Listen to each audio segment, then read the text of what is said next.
ലോകത്തെ ഏറ്റവും ശക്തമായ ചാരസംഘടനകളിൽ പ്രധാന സ്ഥാനം CIA-ക്കാണ്. അമേരിക്കയുടെ ചാരസംഘടന. CIA ലോകത്തെമ്പാടും നടത്തിയിട്ടുള്ള ഓപ്പറേഷനുകൾ അമേരിക്കയുടെ താല്പര്യങ്ങൾ സംരക്ഷിക്കാനും എന്നാൽ വളരെ രഹസ്യാത്മകവും അത്ഭുതകരവുമായ ഓപ്പറേഷനുകൾ നടത്തിയിട്ടുണ്ട്. അബാട്ടാബാദിൽ വന്നിട്ട് ഒസാമ ബിൻ ലാദനെ പിടിച്ചുകൊണ്ടുപോയി കൊന്ന് കത്തിച്ച് ചാരമാക്കി കടലിൽ കളഞ്ഞത് ഉൾപ്പെടെയുള്ള ഒരുപാട് കഥകൾ. പക്ഷേ CIA-യുടെ സ്ഥാപകനെന്നോ അല്ലെങ്കിൽ അതിനെ വളർത്തിയെടുത്ത ആളെന്നോ ഒക്കെ പറയാവുന്ന വില്യം വെബ്സ്റ്റർ മരിച്ചു.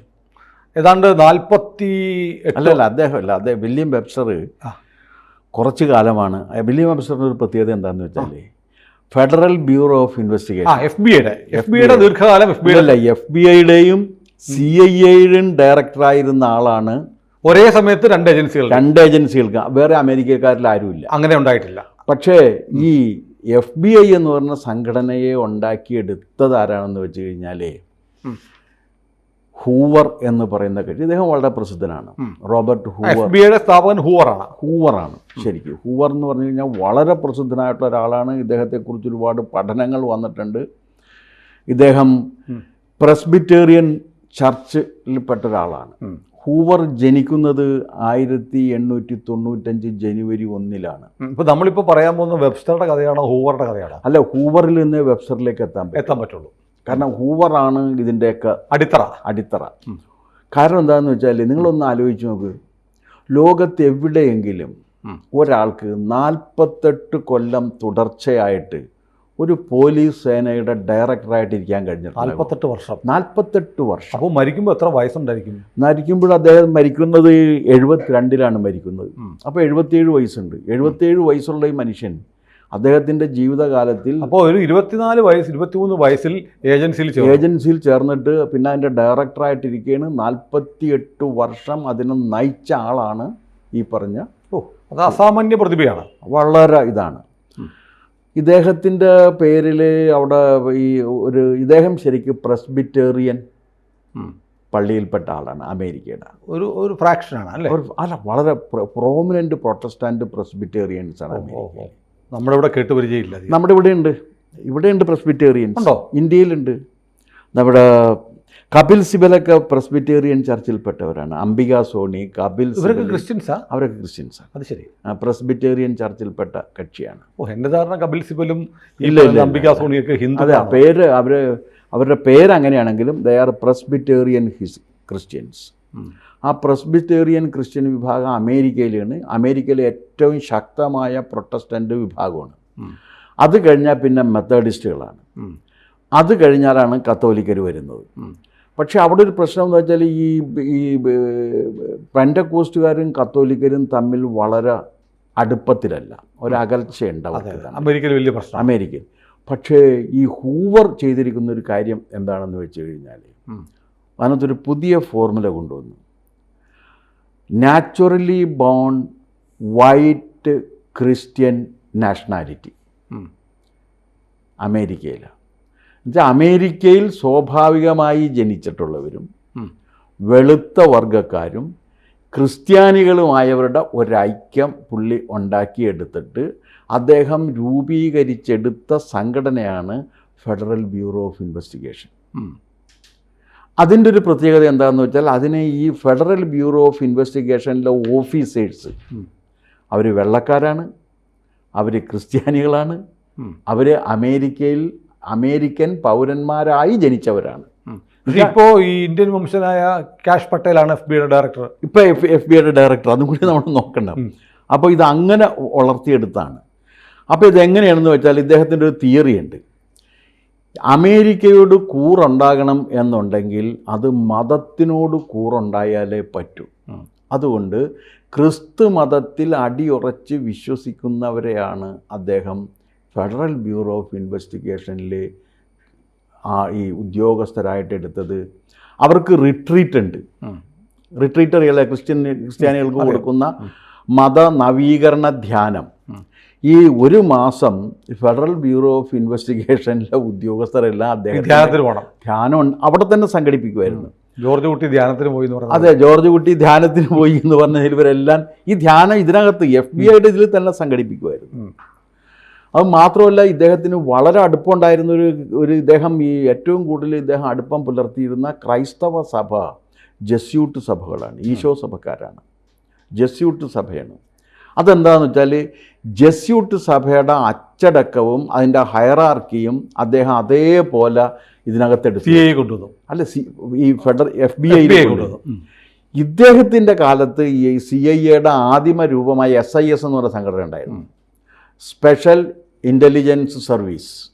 അങ്ങനൊരു സംഘടന ഉണ്ടായിരുന്നു. അത് ഇതിൻ്റെ ഭാഗമായിരുന്നു. പിന്നീട് CIA ചെയ്ത അന്താരാഷ്ട്ര തലത്തിലുള്ള എല്ലാ നെഗോഷിയേഷൻസും നടത്തിയത് സത്യത്തിൽ SIS ആയിരുന്നു.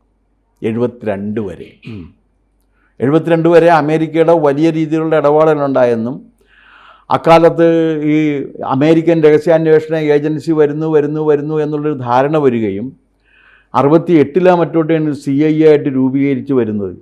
അതായത് ഇദ്ദേഹം മരിക്കുന്നതിന് 4 വർഷം മുമ്പാണ് SIS ഇതിൽ നിന്ന് മാറ്റി CIA ആക്കുന്നത്. അപ്പോഴെന്ത് ചെയ്തെന്ന് വെച്ചാൽ ഈ SISൽ പെട്ടവരെല്ലാവരും ഒരു ക്ലാനിഷ് കൾച്ചറിലാണ് വന്നിരുന്നത്. അവരെല്ലാവരും വരുന്നു, അവരുടെ ഒരു ഇതെന്ന് പറഞ്ഞാൽ ഒരു പ്രൊഫഷണലിസം അതിനുണ്ടായിരുന്നില്ല.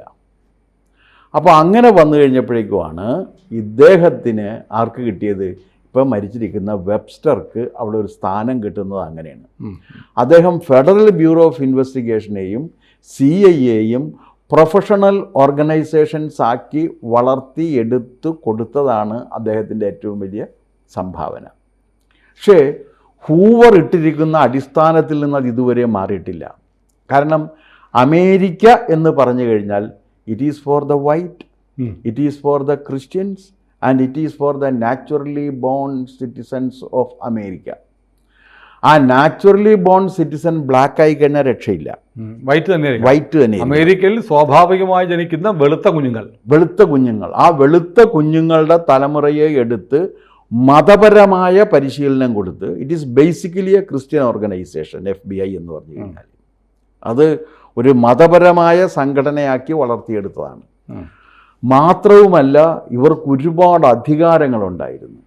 ആ അധികാരങ്ങൾ 48 കൊല്ലം ഒരാളുടെ കയ്യിൽ അധികാരം, ഒരു പോലീസ് ഫോഴ്സിൻ്റെ അധികാരം ഒരാളുടെ കയ്യിൽ ഒതുങ്ങിക്കഴിഞ്ഞാൽ എന്തെല്ലാം അതിക്രമങ്ങൾ നടക്കുമോ ആ അതിക്രമങ്ങളെല്ലാം ഹൂവർ ചെയ്തിട്ടുണ്ട്. അത് ശരി. ഹൂവർ അങ്ങനെ ചെറിയ കക്ഷിയല്ല. അതുകൊണ്ടാണ് ആ പുസ്തകത്തിൻ്റെ പേര് ഗോസ്പൽ ഓഫ് ഹൂവർ എന്നാണ്. Gospel of Joseph Edgar Hoover എന്നാണ് ഈ ലെറോൺ എ മാർട്ടിൻ എഴുതിയിരിക്കുന്ന ഈ പുസ്തകത്തിൻ്റെ പേര്. അദ്ദേഹം സ്റ്റാൻഫോർഡിലെ പ്രൊഫസറായിരുന്നു. അദ്ദേഹം സുദീർഘമായി ഗവേഷണം നടത്തി ഇതിൻ്റെ രേഖകളൊക്കെ എടുത്തിട്ടാണ് ഇത് എഴുതിയിട്ടുള്ളത്. അപ്പോൾ ഈ 48 വർഷക്കാലം ഇദ്ദേഹം എങ്ങനെ ഇരുന്നു എന്നുള്ളത് അത് വായിക്കുമ്പോൾ നമുക്ക് മനസ്സിലാകും. മാറി മാറി വരുന്ന, അത് റിപ്പബ്ലിക്കൻസും വന്ന് ഡെമോക്രാറ്റ്സും വന്ന്, റിപ്പബ്ലിക്കൻസിൽ തന്നെ ഇത് ലിബറൽ ഔട്ട്ലുക്കുള്ളവർ വന്ന്, ഡെമോക്രാറ്റ്സിൽ തന്നെ കുറേ കൂടിയൊക്കെ ഒരു ജെന്യുവിൻ ഔട്ട്ലുക്കുള്ളവരൊക്കെ വന്ന്, ഇവരെ ആരും വന്നിട്ടും ഒരാൾക്കും ഹൂവറെ തൊടാനുള്ള ധൈര്യം ഉണ്ടായിരുന്നില്ല. ഹൂവർ അവരോടൊക്കെ യോജിക്കുകയും വിയോജിക്കുകയും ചെയ്തിട്ടുണ്ട്.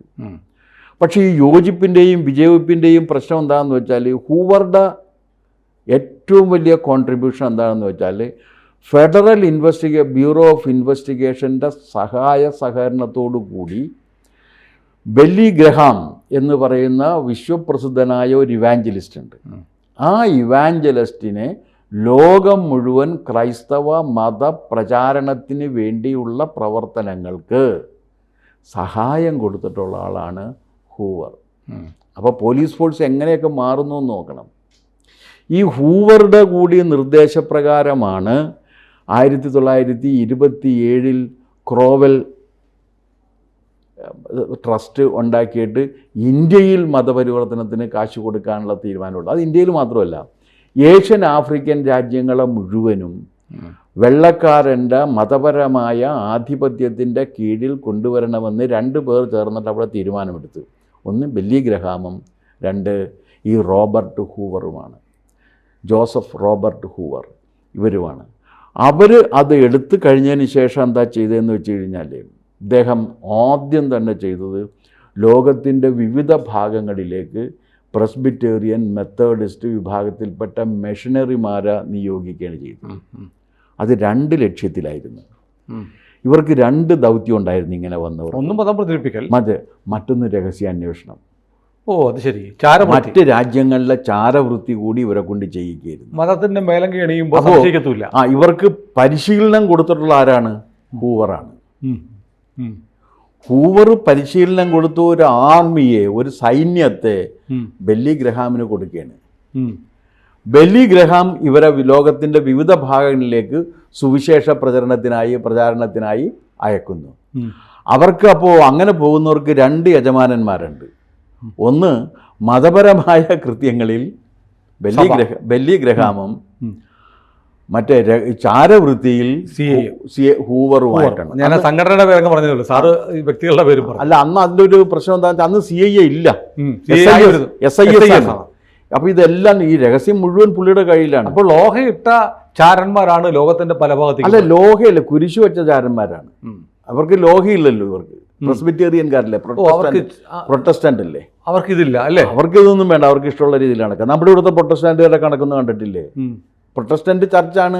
പെൻഡക്കോസ്റ്റ് ഇല്ലേ, പെൻഡക്കോസ്റ്റ് പ്രൊട്ടസ്റ്റന്റ് ചർച്ചാണ്. പക്ഷെ ഈ പ്രൊട്ടസ്റ്റന്റും പെൻഡക്കോസ്റ്റുമായിട്ട് അമേരിക്ക ചേരൂല്ലോ. അത് എല്ലാവരും പരസ്പര വിശ്വാസമുണ്ട്. അതിപ്പോൾ ഞാൻ ചോദിക്കട്ടെ, ഇപ്പോൾ ഇവിടെ ഉള്ള 256 സഭകളുണ്ട് കേരളത്തിൽ, എന്താ പറയണ, ക്രൈസ്തവ സഭകളുണ്ട്. കാരണം ഒരാൾ എൻ്റെ അടുത്ത് വന്നിട്ട് ഈ പെൻഡക്കോസ്റ്റിലെ ഒരു ബിഷപ്പ് എന്നെ കാണാൻ വേണ്ടി ഒരു ദിവസം വന്നു. അപ്പോൾ ഈ ബിഷപ്പ് വന്നപ്പോൾ ഞാൻ അദ്ദേഹത്തോട് ചോദിച്ചു, അങ്ങയുടെ സഭയിൽ എത്ര പേരുണ്ടെന്ന് ചോദിച്ചപ്പോൾ പറഞ്ഞു, ഞങ്ങൾക്ക് 97,000 പള്ളികളുണ്ടെന്ന് പറഞ്ഞു.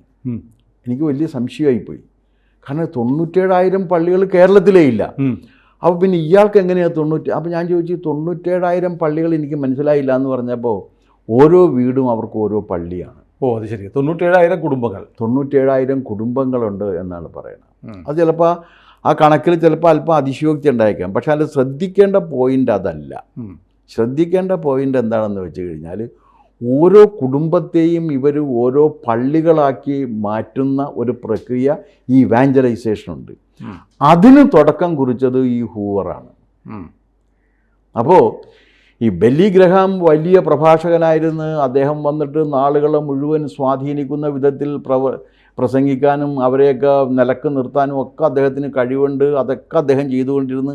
പക്ഷേ അതിൻ്റെ ബാക്ക് ബോൺ എന്ന് പറയുന്നത് ഹൂവറുടെ മിലിറ്ററിയാണ്, സൈന്യങ്ങളാണ്. ആ കാലത്ത് 72 കാലത്താണല്ലോ അമേരിക്ക ഏറ്റവും കൂടുതൽ ഇടപെട്ടിരുന്നത്. അതിൽ CIA രൂപീകരിക്കപ്പെട്ടതോടുകൂടി കേരളത്തിലാണെങ്കിൽ CIAയുടെ പേടിയായി. കമ്മ്യൂണിസ്റ്റുകാർക്ക് പ്രത്യേകിച്ച് പേടിയായി. കാരണം പ്രാന്തനായിട്ട് ഒരുത്തന്നെ ഒരു നാട്ടിൻപുറത്ത് ചെന്നിട്ടുണ്ടെങ്കിൽ CIA പറയുന്ന രീതിയിൽ പറയുന്ന വിധത്തിലുള്ളൊരു, കാരണം അത്രയേറെ പേടിക്കേണ്ട വിധത്തിലുള്ള പ്രവർത്തനങ്ങളായിരുന്നു സത്യത്തിൽ CIA ചെയ്തുകൊണ്ടിരുന്നത്. അതിനിങ്ങനെ ഈ CIA എന്ന് പറയുന്ന സംഘടനക്കും ഫെഡറൽ ബ്യൂറോ ഓഫ് ഇൻവെസ്റ്റിഗേഷൻ എന്ന് പറയുന്ന സംഘടനയുടെയും അടിത്തറ മതവിശ്വാസത്തിൽ അധിഷ്ഠിതമായ അമേരിക്കൻ ദേശീയ ബോധമാണ് എന്നുള്ളതാണ് വസ്തുത. അവർക്ക് മതപരമായ പരിശീലനം കൊടുത്തിരുന്നു. അവർക്ക് വാർഷിക റിട്രീറ്റ് ഉണ്ടായിരുന്നു. അവർക്ക് എല്ലാ ഞായറാഴ്ചകളിലും അവിടെ ഒത്തുചേരണമായിരുന്നു. മാത്രമല്ല, ഹൂവർ ഇരുന്നിടത്തോളം കാലം ഈ naturally born American, white and nationalist, ഈ യോഗ്യത വെച്ചിട്ടുള്ളവരെ മാത്രമേ ഒരു പോലീസ് സേനയിൽ എടുത്തിട്ടുള്ളൂ.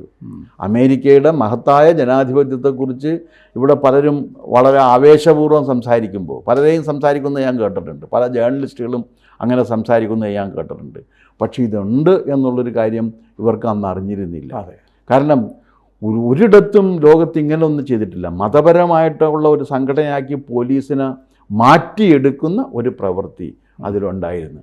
അതിൽ നിന്ന് ഇതിനെ മാറ്റിയിട്ട് ഇതിനൊരു പ്രൊഫഷണൽ ഔട്ട്ലുക്ക് കൊടുത്ത കക്ഷിയാണ് വില്യം വെബ്സ്റ്റർ. അദ്ദേഹമാണ് മരിച്ചിരിക്കുന്നത്. പക്ഷേ വെബ്സ്റ്ററുടെ കാലത്തും ഇതിൻ്റെ അടിസ്ഥാന സ്വഭാവത്തിൽ നിന്ന് അന്നും മാറ്റമില്ല, ഇന്നും മാറിയിട്ടില്ല. പിന്നെ അവർക്ക് ആകെ ഇപ്പോൾ CIAക്ക് ആകെ ആ രംഗത്ത് ഒരു ഭീഷണി ഉള്ളത് ആരാണ്? മൊസാദ് മാത്രമാണെന്നാണ് എനിക്ക് തോന്നുന്നത്. ഈ മൊസാദിൻ്റെ പരിശീലനത്തിനും ഇയാളെ വിളിച്ചിട്ടുണ്ട് എന്നുള്ളതാണ് ഞാൻ മനസ്സിലാക്കുന്നത് ഹൂവറിനെ. ഏതായാലും നമുക്ക് അറിഞ്ഞുകൂടാത്ത, നമ്മൾ ചിന്തിക്കാത്ത ചില വിവരങ്ങളാണ് സാറിപ്പോൾ ഈ വില്യം വെബ്സ്റ്ററിൻ്റെ മരണത്തിൻ്റെ പശ്ചാത്തലത്തിൽ പറഞ്ഞത്. കൂടുതൽ വാർത്തകളും വിശേഷങ്ങളും നിങ്ങളിലേക്ക് എത്താൻ ABC മലയാളം സബ്സ്ക്രൈബ് ചെയ്യുക, ബെൽ ബട്ടണും അമർത്തുക.